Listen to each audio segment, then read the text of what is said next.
معبد الكرنك هو واحد من أهم المعالم الأثرية في مصر القديمة، ويعرف بأنه أكبر معبد في العالم القديم، وهو يعتبر من أهم المواقع السياحية في الأقصر، ويرتاده السياح من جميع أنحاء العالم لرؤية عجائب هذا المعبد.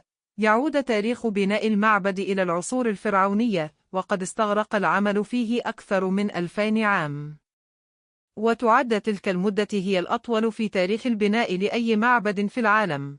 يضم المعبد العديد من الأروقة والغرف والمعابد الصغيرة، ويحتوي على العديد من النقوش والرسومات التي تصف حياة المصريين القدماء وتعكس ثقافتهم وتقاليدهم. سنأخذك في هذه الرحلة لاستكشاف أسرار بناء هذا المعبد العظيم والتعرف على بعض من عجائبه. معبد الكرنك هو واحد من أهم المعالم الأثرية في مصر، ويقع في مدينة الأقصر على الضفة الشرقية لنهر النيل. ولكن ما هي تفاصيل تاريخ بناء هذا المعبد؟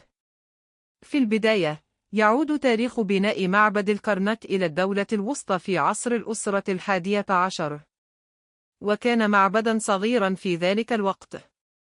ومع ذلك، تم تطوير المعبد خلال الدولة الجديدة تحت حكم الملك المصري أمنحتب الثالث، وقد قام الملك ببناء قاعات العبادة والمباني الأخرى، والتي تركزت في المقام الأول على خدمة آمون المعبود الرئيسي للمعبد.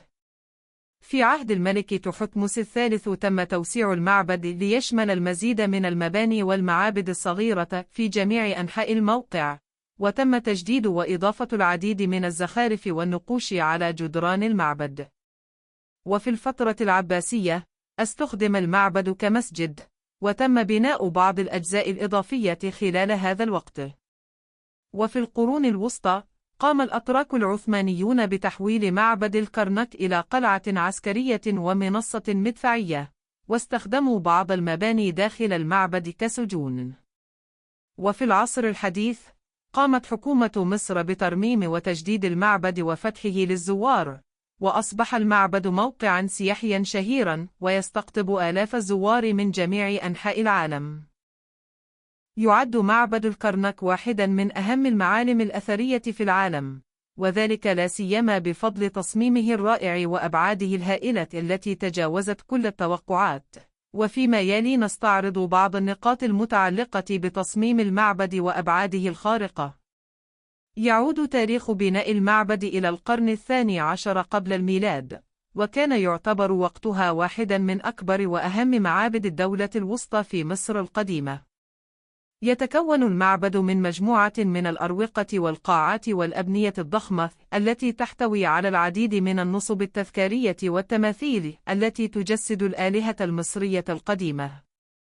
تم بناء المعبد على مساحة تزيد عن 100,000 متر مربع، وتعد هذه المساحة الكبيرة أحد أهم أسرار تصميم المعبد وأبعاده الخارقة. يتكون المعبد من عدة أجزاء، بما في ذلك قاعات للصلاة والتضحية، وبحيرة صناعية للطقس، وحجرة الملك المقدسة التي تعتبر الجزء الأكثر تميزاً في المعبد. تم استخدام أكثر من 70,000 طن من الحجر الرملي في بناء المعبد، وقد تم تشييده باستخدام تقنيات بناء متقدمة ومذهلة للغاية.